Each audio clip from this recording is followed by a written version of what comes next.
What's good, everybody? Listen, let me just vibe out for a hot second. One of my favorite songs, you already know.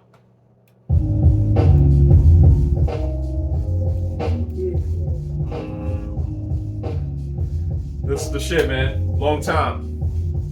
If you need me, you got my back. Black, you know it's like that. If you need me, classic.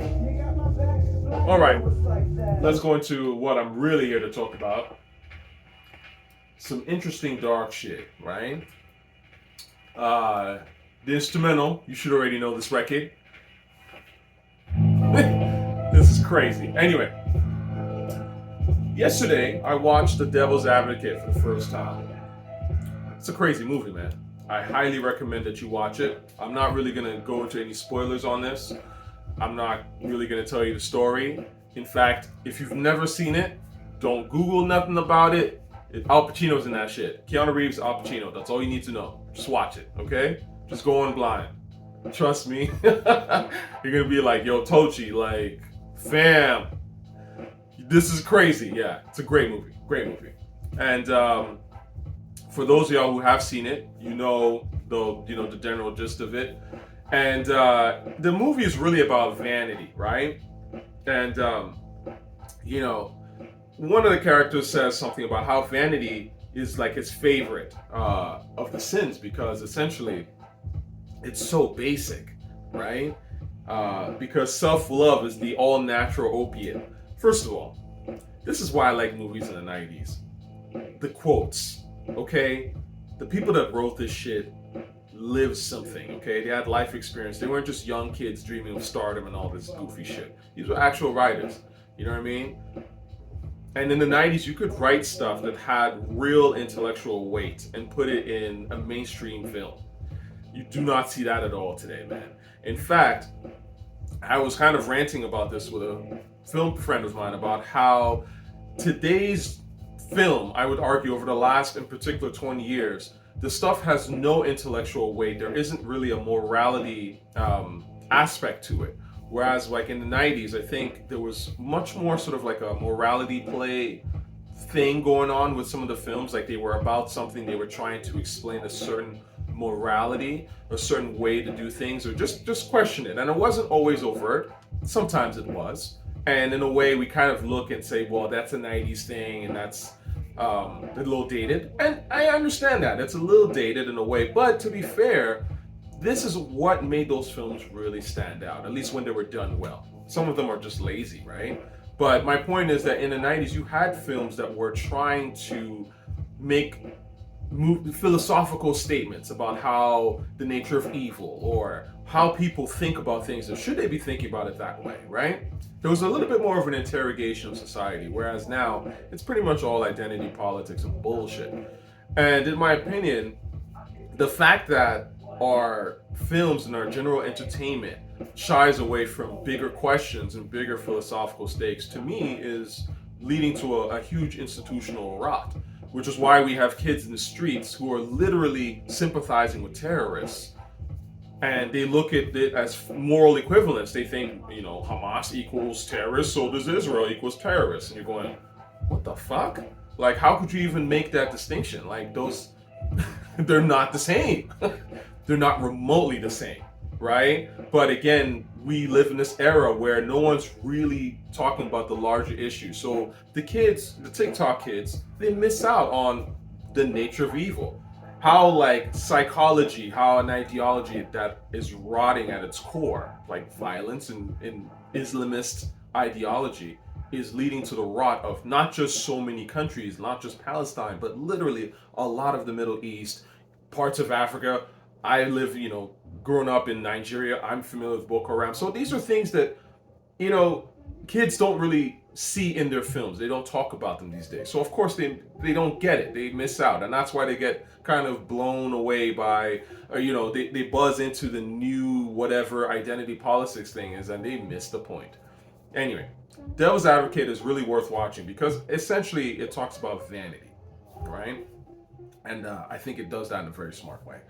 And I started to think to myself, yeah, like vanity is obviously a huge problem, right? Now, human beings are vain by nature. It is what it is. We are, this is not like it's not necessarily a good thing, but it's a natural thing.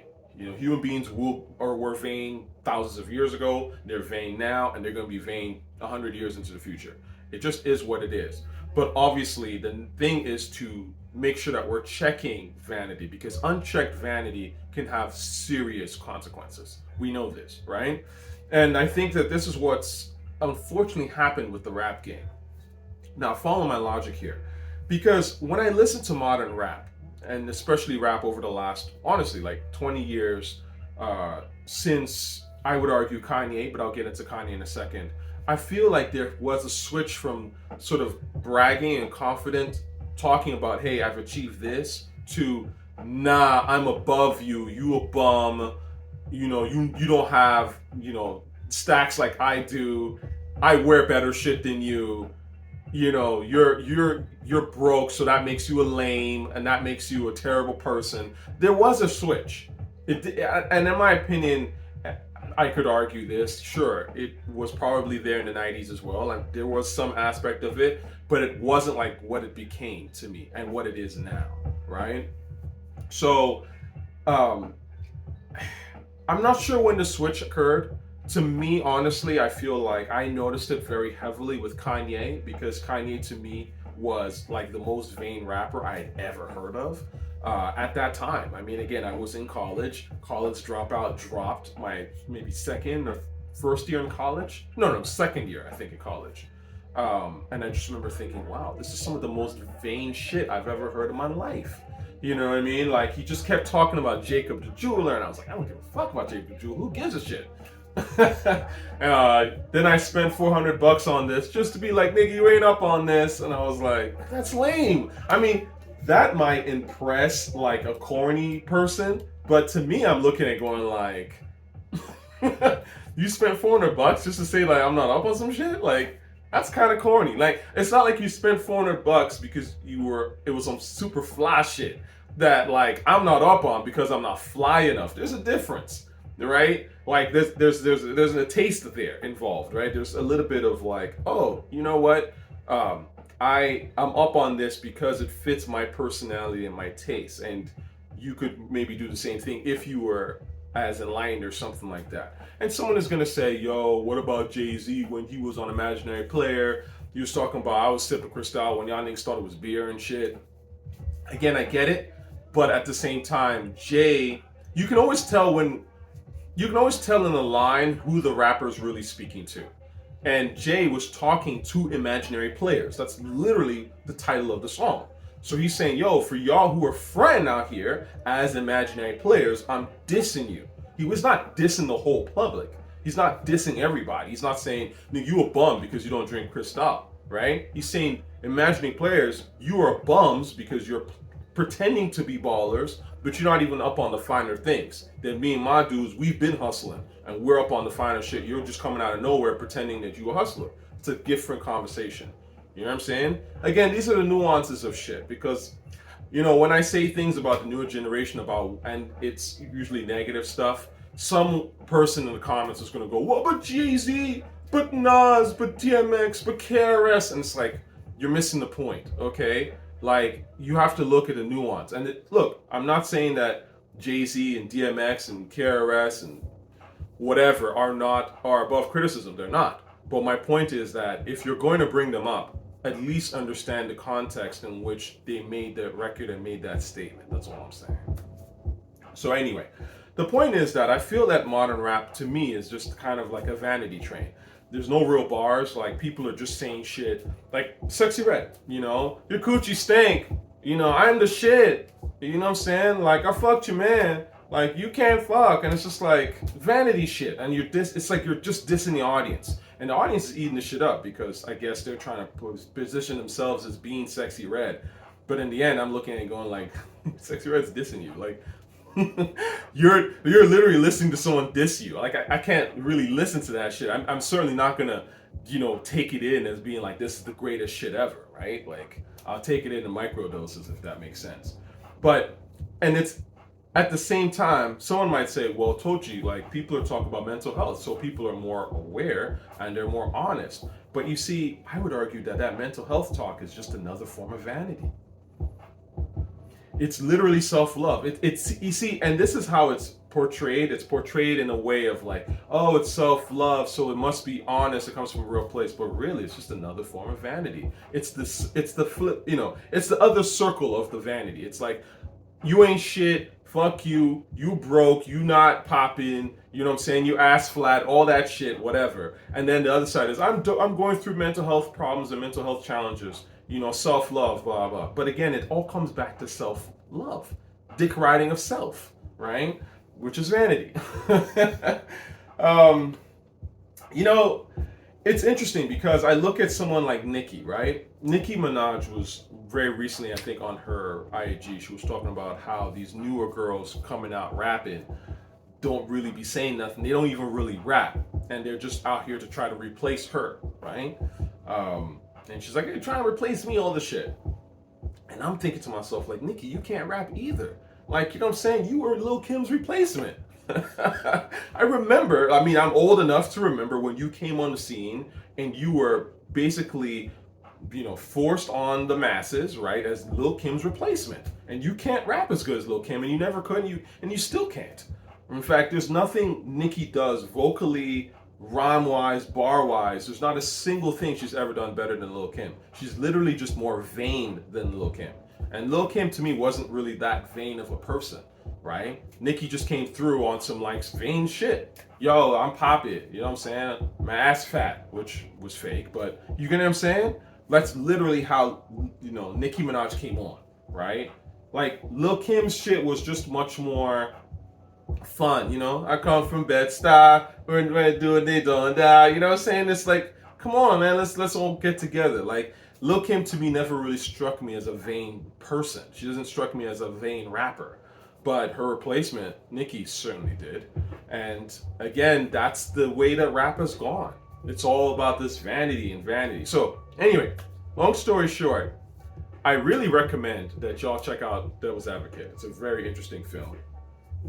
I will talk more a little bit about it in the sense that, again, films from that era, man, they're just better. Like, I watch stuff like Devil's Advocate. There's no wasted scene. Everything is just moves. It gets to the point. There's so many films I watch now, the newer stuff, where I'm just like, what is the point of this scene, right?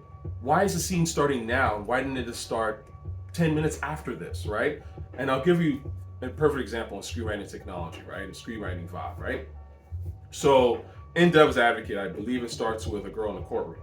She's already in the courtroom crying, and she's already mid-testimony and the scene starts, right? That's what I'm talking about, right? That's how movies were in the 90s. So it's just like, get to the point, right? And then you're already in somewhere that's interesting, and then they're building on that, right? And so the point is, you look at a movie today, man, if it was some lawyer girl, they'd start off her entering the courthouse wearing her keffiyeh or whatever, repping Palestine, just to show you this is her identity so you can, then she sits at the table and she makes some cool, corny little joke to her friends that's in her, sort of, again, feeding you identity. And then something happens, cut to the next thing, whatever. There's no real rhyme or reason. Things are wasted, time is wasted. Whereas, again, Devil's Advocate, there isn't a single pointless scene in there. And that is a hallmark of great writing. It's tight. It moves. Boom, boom, boom, boom, boom. Right? So, anyway, I hope that kind of helps. I will say very lastly, it's interesting because I remember the days when people used to defend Kanye's arrogance, and people are surprised that Kanye has become this arrogant, simple-minded tool, anti-Semitic tool. But I'm not surprised. I saw this back then, and I was saying this stuff literally 20 years ago, and people went, "You're a hater." Certain things are obvious. That's why, again, these days I just speak out because I don't care. Like, if I'm wrong, I'm wrong. I'll take the L, and I'll admit that I'm wrong. But a lot of times I'm right about this stuff. I'm a pretty sharp dude, all things considered, and I don't just say things to say them, right? Like, I think about it. I'm like, okay, this is how I feel about this. Why do I feel this way? And I try to interrogate, and even myself. Am I just, is it just my opinion, or does this feel like something of a larger issue that's going on, right? So, Peace.